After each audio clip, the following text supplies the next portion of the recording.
I think the best hi-fi products, the ones that we remember, have the ability to impress us technically, but probably more importantly, they move us emotionally in one way or another. And I think the original Quad 33 and 303 likely did that for a lot of people back in the late 1960s. Of course, I really don't know. But this new version in 2024 have definitely done both for me.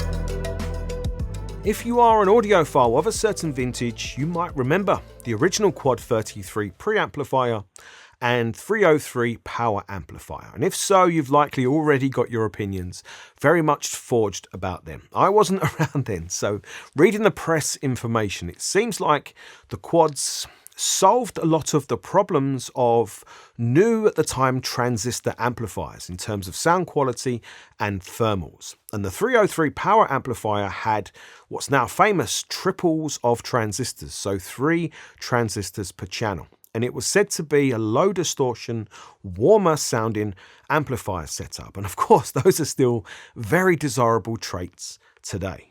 So if you are an audiophile who gets their fancies tickled with that super powerful emotion called nostalgia, Quad have likely already got your credit card out of your wallet, as the new 33 and 303 very obviously are true to the original design aesthetic. However, if you are of a younger vintage like me, yeah, I'm still young, well then, I didn't know the 33 and 303 even existed until this year. So Quad scores 0 nostalgia points from me. So if they want to impress me and get me to max out my credit cards, they need to do so the same as any new hi-fi released today. We'll just put that to the side for 1 second. What excites me the most about this Quad setup is the potential. Because I've looked at mostly integrated amplifiers. I think they're the most common modern hi-fi amplifier to have, right, and integrated. However, in the back of my mind, I've always thought that the perfect system would be a separate preamplifier with 2 monoblock amplifiers. And that is what the new 33303 offers us, the potential for that. Because the 303 is a stereo power amplifier by design, but with the push of a button, it can be a bridged mono amplifier with more than twice the power. So I could have a super cool, true to the original looking, very compact pre and dual mono amplifier setup that is not going to break my back for its weight or break my bank account too hard. And looking at the Quad 33 preamplifier, I mean, I can hold it in one hand. It's very small, isn't it? I'd actually go as far as to say it's tiny considering what it can do. And it's not heavy because I can hold it in one hand. But let me tell you, don't be fooled by that because this thing feels solid, like really, really solid. And you can kind of see when you look at it just how thick the aluminium is that they've used here. And the build quality, I would go as far as to say is really, really fantastic. It just feels so full. And if you go on the Quad website, you can see what the internals is like here.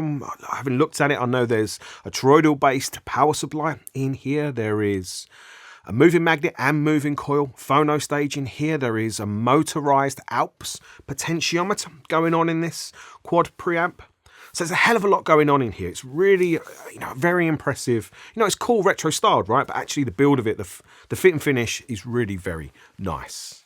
And I know many will love the whole retro styling, as it's without a doubt super cool and stand out. And the choice of the colour orange is true to the original. So like it or not, you can see why the new one is orange. Looking at the rear, yes, the 33 is compact, but Quad haven't stiffed us for connections as we have balanced analog in and out, which is great, plus 3 single-ended analog inputs with a 4th for the Phono Stage input that adjusts its settings for MM and MC cartridges, and you select which you want to use with a button on the front. There are fixed loading settings, but very practical ones. And the Quad Phono Stage was probably one of the biggest surprises for me, as I found it to be excellent with the Sumiko styling cartridge I was using. I liked the tactile feel of all of the buttons and the stiffness of the volume control. And I also really appreciated the tone controls, although these are quite quirky. For starters, there is control to either enable or fully disable the tone controls. And I can see audio purists liking that, because when you engage the tone controls, even if you leave the settings on 0, there is a slight reduction to the clarity of the sound. Maybe like there's another circuit that's being engaged to access this. So like being able to turn it on and off, as a purist or not, will be great for many. But it's important to note that the tone controls are adjusting the sound fully in the analog domain. And there are 2 controls. One of them is simple. It's bass plus or minus 3 dB. And the other is not treble, it's called tilt. So with one control, you can either tilt the bass up and treble down for a warmer sound, or tilt the treble up and bass down for a clearer maybe, or a crisper type of sound. And the fact that you can do that with one control means that just from the listening seat with the remote control, maybe you'll change track or album or something and you'll prefer a warmer sound, or you want a crisper sound, or maybe it'll be different streaming service music because, you know, that's the Wild West. So I can see a lot of people liking the tilt control because it's just a quick and easy way, right, to tilt the sound balance of the system one way or the other. But I didn't use it past testing it. I preferred to leave the tilt alone and just use the bass control. And you can adjust both of these plus the balance from the circular rotary controls on the front of the preamplifier, which is cool. But it's definitely easier to do it from the remote control because you can do it on the fly, sat at your listening seat. And we definitely need to talk about the remote control because it's great to use. Yes, it's plastic, so not the best feeling remote control in your hands. However, the button layout is fantastic, and I found it easy to map my muscle memory to the important buttons, so I wasn't changing the inputs when I meant to raise the volume. We've all done that before. And you can also do everything from the remote control, including mute the sound, because there's no mute button on the front of the 33. So like, you can turn the volume down, of course, but like sometimes just a click of a button right to mute the sound is really useful. But do I wish the remote control was the same lovely aluminium as the Quad 303? Yes, of course I do. But once you're past that, this is a really nice remote control. I just like the way the buttons are laid out. It does feel nice in your hand, so I can't see anybody having too many complaints here. And I do need to mention that there is a built-in headphone amplifier with a full-size 1/4-inch jack input on the front of the 33, which is cool. However, I didn't test this as part of the review because personally, I really don't like headphone outputs on hi-fi gear. But while I'm being grumpy, I do have 2 minor complaints with the Quad 33. The first one is the size of the display text on the front. It really is quite small and I couldn't see it sat back 12 or so feet away. You know, it's just one of those things. My probably slightly bigger criticism or complaint would be with the volume marker on the volume wheel, the slight line. Depending on the light in this room, sometimes I could see that line and sometimes I couldn't. So at times I didn't know how loud I was listening. And I know some people like to, have control over that. So they always know the volume that they are set at. That I understand. So I do think it's kind of a miss here for Quad to not have built in some kind of maybe orange LED illuminator into the volume wheel. Now I know they're trying to be true to the original design, I get that, but it would have been lovely to have some kind of illumination for the volume control. I think that would have been like an acceptable modernization. But how much does the Quad 33 preamplifier cost? It costs £1,199, and I actually think that's really very reasonable for everything that we are getting here, build quality, sound quality, and how it all works.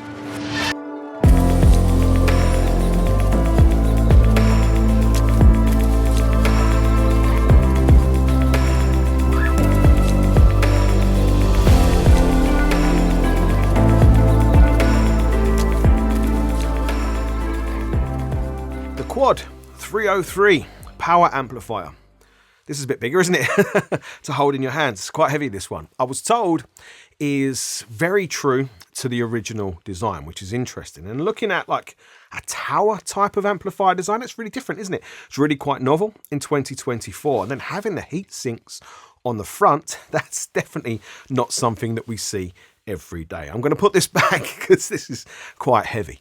And I took a side panel off to see the internals, and it's interesting to see how full it is inside, with proportionally a very large size transformer and big capacitors with very thick aluminium casework.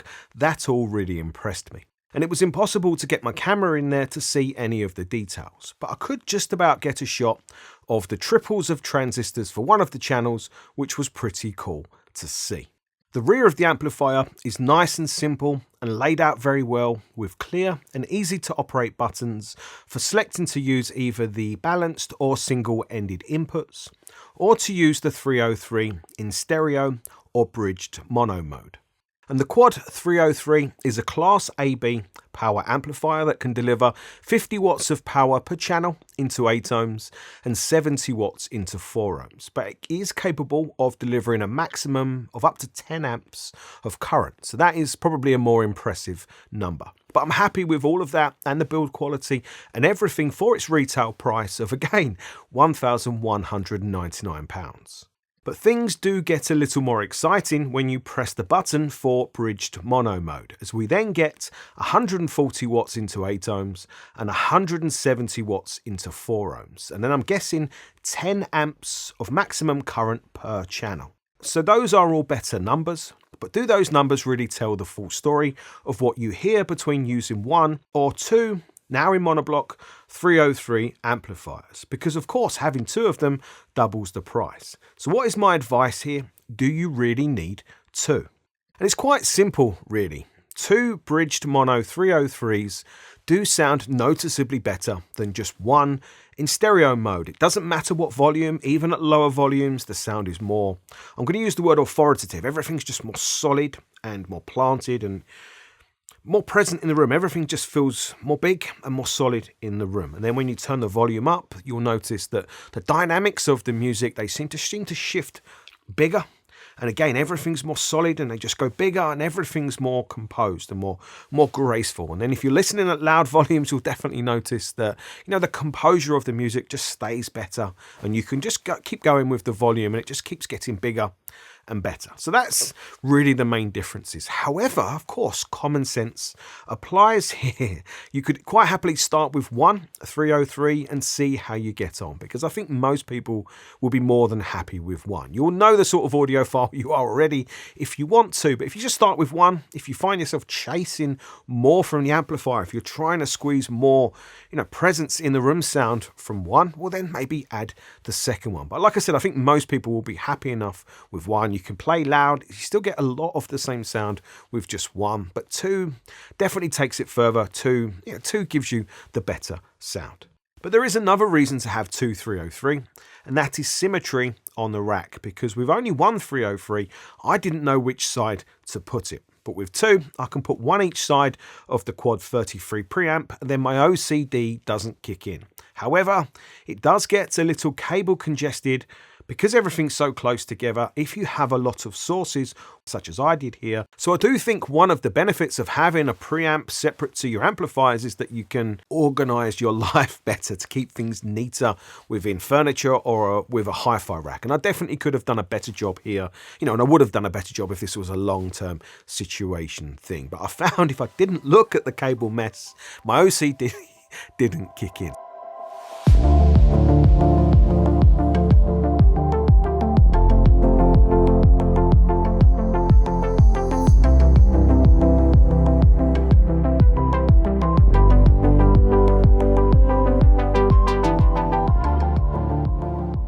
For sound quality, I did most of my listening testing using the new Wharfedale Super Linton speakers that you can see there behind me, because I actually think the Super Linton are a very clear, very transparent speaker, so easy to hear what the amplifier is doing. But I also think that the Quad and the Wharfedale are just a really nice pairing to go together. Like one, the synergy, the balance, one really kind of sets off the strengths of the other.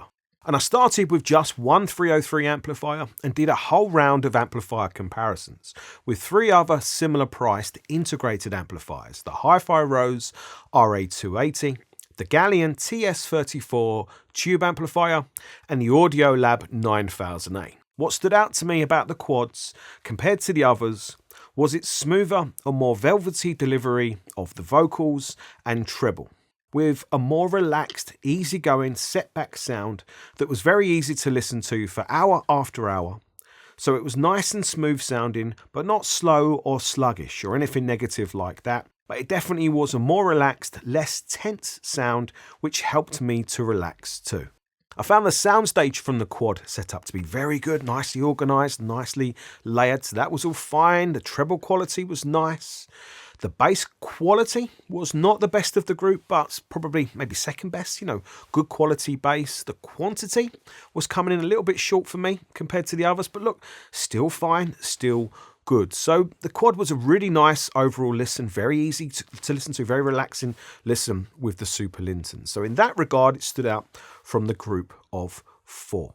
And it also had the ability to get a little bit more emotional kick out of me when I was listening to female vocalist type music and some other more mellow styles of music. However, compared to an amplifier like the HIFI Rose RA280, that showed to me more of what the Super Lintons can do for a big scale of sound. And that delivered the best of the group's controlled and authoritative bass. And I preferred that for more modern music styles. And the Galleon TS34 tube amplifier showed me a vocal from the Super Linton that was a little bloomed, yes, but I just liked it for its more full-bodied character. And it's probably a coloration, but I really don't care. I found the vocals, especially female, very pleasing from that combination. And I remarked in my Super Linton review that, of course, I would have wanted the best of all of the different amplifiers to use with the Super Lintons. I mean, who wouldn't? But at the time, I'd only listened to the speakers with one 303. I didn't get the second one until after I had finished the Super Linton review. Because when I got the 2, that definitely changed things for me a little bit in terms of what I could get from the quad setup and the Super Linton speakers. Because I feel like with some other tweaks that I've made since then, because time is always helpful, right, in working things out, I've been able to get a sound that's really very close to the best of everything with the Quad 33 and then 2 dual mono 303 amplifiers. But before I talk about that, I need to speak about the tone controls and how I used them, because that really was pivotal for me. Because I need to be honest, I did find the quad sound with the tone controls turned off to be a little too vanilla for me with the Super Lintons. But I need to be careful with that phrase, as it's not meant negatively, as some people love vanilla. I just mean the sound was good, it was nice and clear, and it was very smooth, and I could listen to it loud, and it was very easy to listen to, very enjoyable, but I was finding the bass just to play it safe for me. And that is why I was using the tone controls for 99% of the time, because with a bass set to +2 for CDs and, different streaming, sometimes +3 for streaming, but mostly +2. But then for vinyl, it was always +3. I just preferred how that made the system sound. But it wasn't necessarily because I needed more deep bass. That wasn't my motivation. The reason I did it was because when I engaged the tone controls, that slight coloration that you get from those, plus the additional bass, what that did was just flesh out the vocals more, make that vocal sound more full and rounded and kind of 3D, really, just from making them sound more thick and more warm and more full. I preferred that. I actually think that's a more authentic sounding vocal and a less hi-fi sounding vocal. But that's a total personal preference thing for me. But with that adjustment and that change, plus the 2 303s, what I was then getting was a really nice balance that was almost as big in scale, almost as big in scale as from the HIFI Rose amplifier. A bass that was almost as authoritative and as driving as from the HIFI Rose, not quite, but close enough. And then with that full fleshed out, slightly bloomed maybe vocal, that was then giving me that female lovely character that I was looking for from the tube amplifier. Then with the quads, really relaxed, easygoing, slightly set back, nice soundstage. And that plus that, you know what? I've had some really cracking, plus a few other tweaks, really cracking few listening sessions with this setup in the last week or so.